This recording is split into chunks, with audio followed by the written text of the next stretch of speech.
Arthur Morgan loses his teeth and his mind to a grudge he never started. That torture happens because two old friends fell out years before Arthur ever joined the gang. And the man who ordered it built an entire philosophy just to feel different from the man he used to ride with.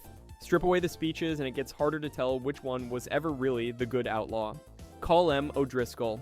Ask any fan whether Colm O'Driscoll is a criminal genius or just a thug with a bigger gang, and you'll start a fight. Some people call him one of the coldest strategists in the series. Others say he's a guy with a temper and enough men to make it dangerous. Both of them are wrong for the same reason. They're arguing about the wrong thing entirely. Colm runs the O'Driscoll boys across New Hanover and West Elizabeth, and the resume is ugly. Kidnapping, extortion, robbery, murder. His gang spends the early chapters of the game ambushing Von der Linde members on sight, and the body count climbs before Colm ever gets a full scene to himself. That's the strange part. For a man who does this much damage, he's barely on screen. A handful of appearances, a handful of lines, and somehow he's treated like the single most dangerous man in the state. That imbalance only makes sense once you know what he actually is to Dutch. They were partners. Friends even, back in the early outlaw days, running the same roads and pulling the same jobs before something broke between them and never got fixed. Nobody in the gang tells you exactly what started it. What you get instead is the aftermath, a blood feud that's been simmering for years by the time Arthur Morgan is old enough to get dragged into it. Two men, same starting line. One of them kept robbing banks, the other one wrote a philosophy about it. That difference is the entire point. Dutch doesn't just dislike Colm, he needs him. Every speech about family, every claim that the Von der Linde gang is something better than common outlaws, only works if there's a Colm O'Driscoll standing nearby to be the alternative. Strip Colm out of the equation, and Dutch is just a man who robs trains and calls it freedom. Keep him in, and suddenly Dutch gets to be the good one by comparison. The philosophy was never really a set of beliefs, it was a measuring stick, and Colm was the low bar it got measured against. And the feud doesn't stay theoretical, it costs Arthur his teeth. When the O'Driscolls capture Arthur, they don't just hold him, they take him apart, physically and mentally, in a sequence that plays like nothing else in the game. This is a man players have spent hours trusting and watching him get broken because of a grudge that started before he was even in the ganglands like a gut punch, precisely because it's so personal. Arthur never asked for a war with the O'Driscolls, he inherited one, the same way he inherited every other debt Dutch racked up chasing the idea of being the better outlaw. Colm gets his ending in St. Denis, hanged in public while a crowd watches like it's a show. It's a fitting death for a man who never pretended to be anything but what he was, and it's also a preview. The New World doesn't just kill outlaws, it turns them into entertainment first. Even after the rope, the O'Driscolls that scatter to places like Hanging Dog Ranch stay hostile, proof that Colm's violence didn't need him alive to keep working.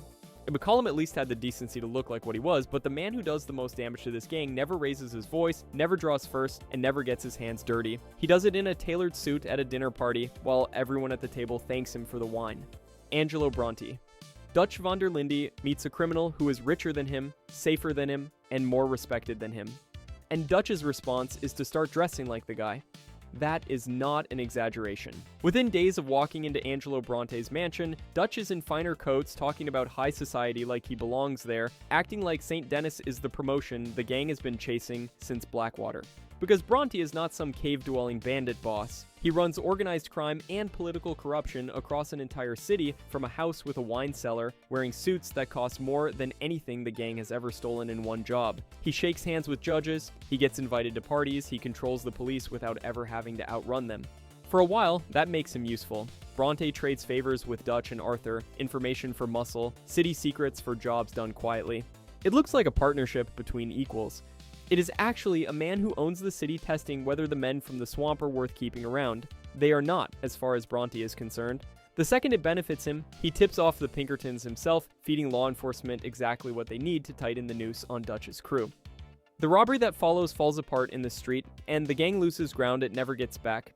One dinner party's worth of charm, and Bronte helps burn down the operation from the inside without firing a single shot. Here's the part that should bother you more than it usually does. Bronte never once claims to be anything other than what he is. He does not talk about freedom or fairness or the last real outlaws in America. He is a businessman who happens to deal in extortion and murder, and he treats every conversation, including the one with Dutch, as a transaction with a price. Compare that to the man Dutch has spent 2 chapters telling everyone is the true villain of the story, the one who dressed his own greed up as a moral cause back when he needed Colm O'Driscoll as the ugly mirror to look better next to. Bronte does not need a mirror, he is just honest about the deal, so Dutch does the one thing that proves which of them is actually more dangerous. He does not arrest him, expose him, or leave him to rot in St. Denis. He drags Bronte onto a boat, wraps his hands around his throat, and drowns him personally in front of his own men, then has the body pitched into the water like garbage. No trial, no vote, no group decision. Just Dutch, alone with his hands, choosing revenge for the first time over the getaway that would have kept everyone alive. Nobody in camp says a word about it afterward. Not one person asks why the leader who preaches restraint, just personally, executed a man with his bare hands. That silence is doing a lot of quiet work, because the uncomfortable read is not that Dutch killed a traitor. It is that Dutch killed the one man who had already built the exact life Dutch keeps promising everyone is coming. Bronte got the mansion, Bronte got the respect, Bronte got to be a criminal and still get served dinner by the city that feared him, and Dutch could not stand next to that for more than a few weeks before it broke something in him. Killing a man who betrayed you at least follows a logic. But there was already someone inside the camp doing far worse, for far longer, and the reason nobody stopped him is that he told Dutch exactly what Dutch had started wanting to hear. Micah Bell. Everyone hates Micah Bell. That is not an opinion that is close to a scientific consensus at this point, and it should feel strange, because he is objectively the worst outlaw in the gang. He is not the fastest gun. He is not the best planner. He never once has a better idea than the person next to him. And somehow he ends up closer to the man in charge than Hosea, than Arthur, than anyone who actually earned the spot. The surface story is simple. Micah Bell III joins late, talks tough, and turns out to be a rat feeding information straight to Pinkerton agent Milton. That part gets confirmed, and it is bad enough on its own. Every disaster that feels like rotten luck across the back half of the game, the St. Denis bank job spiraling into a bloodbath, the law always one step ahead, has his fingerprints on it. He is not just disloyal, he is actively working the demolition from the inside while eating at the same fire every night. Players who go back and watch the early camp scenes find the tells sitting in plain sight. A glance held too long. A conversation he steers away from. The game hands you the traitor in Chapter 2 and dares you to notice, and almost nobody does because he is loud enough to hide behind his own noise. Then it stops being about information and starts being about bodies. Micah does not pull the trigger on Molly O'Shea, he does not have to. He just keeps pouring gasoline on Dutch's paranoia until Dutch does it himself, which is arguably worse, and when the camp finally comes apart at Beaver Hollow, he corners Mrs. Grimshaw, a woman who spent years keeping that family fed and disciplined and alive, and shoots her without a flicker of hesitation. That is not a plot beat. That is a woman who spent her whole life holding a family together, killed by the one person who never believed in it for a second. So here's the uncomfortable part. Micah has no philosophy. He does not talk about civilization or making the world worse before it gets better. He has no plan for the gang's future beyond more money and less thinking. A man that shallow should lose every argument he is in. Instead, he wins the only argument that matters because he never once tells the man in charge to slow down, to reconsider, to be better. He just agrees, louder and faster than anyone else in the room. Every choice that gets blamed on his whispering was already sitting there waiting to be made. His influence only shows up after the money train has already gone wrong in New Austin, only on calls that were already leaning cruel. He does not talk anyone into anything, he just shows up right when permission is needed and hands it over for free. That is also probably why people hate him more than any other villain in the series. The others at least insult your intelligence with a reason. Micah does not bother. He strips away every excuse the story could have offered and leaves the ugliest option standing there with nothing dressed up around it. The gold at Mount Hagen is almost an afterthought by comparison. Micah spends the years after the collapse running his own crew, propped up by reluctant, distant help, sitting on a fortune stolen from the very family he burned down. John Marston finds him there in the snow, and what follows is one of the only times in this entire series where the villain dies at the player's own hands instead of walking off into legend. It plays like justice. It is closer to a debt collector finally showing up years late. So the story people tell themselves is comforting. One bad man got inside a good man's head, and once the bad man was dead in the snow, the poison should have gone with him. That story only survives if nobody checks what that good man did next, alone, with no one left to blame, and 12 years of quiet to think it over. Dutch van der Linde. 12 years. That is how long Dutch van der Linde had to walk away from all of it, and instead he spent that time building a bigger stage. The easy version of Dutch is the one the campfire scenes sell you. Freedom from banks, freedom from government, freedom from anyone telling you what to do with your own life. It sounds noble right up until you notice what that freedom actually costs. Every robbery, every kidnapping, every body left behind gets wrapped in the same speech. And for a while, the speech is good enough that grown men follow it into gunfire. That is the trick of Dutch. He never sells the crime. He sells the reason for the crime, and the reason always sounds better than the thing it is paying for. St. Denis is where the speech stops covering the math. After that fiasco, Dutch's plans get worse in exact proportion to how confident he sounds delivering them. The bank job goes bad in ways even his own gang can see coming from a mile off. Then somehow, the answer to a bank robbery gone wrong is Guarma, an actual island detour that accomplishes nothing except stranding the people who trusted him on foreign soil with a bounty on their heads. Dutch stands in the middle of both disasters looking more certain than ever. The worse the outcome, the louder the conviction. That is not leadership, that is a man narrating his own collapse and calling it a plan. That certainty has a body count attached to it, and Arthur Morgan pays it in full. Arthur spends his last months coughing blood into a handkerchief, doing every job Dutch asks, still hoping for one word that sounds like approval. He never gets it. Dutch looks past him at the exact moments Arthur needs to be seen, and by the time Arthur figures out what he's dying for, Dutch has already stopped listening. Micah rises into that silence because Micah never needed to be told he was good. He only needed Dutch distracted, and Dutch handed him the distraction for free. One man was dying to be seen. The other never asked to be seen at all, and somehow that is what won.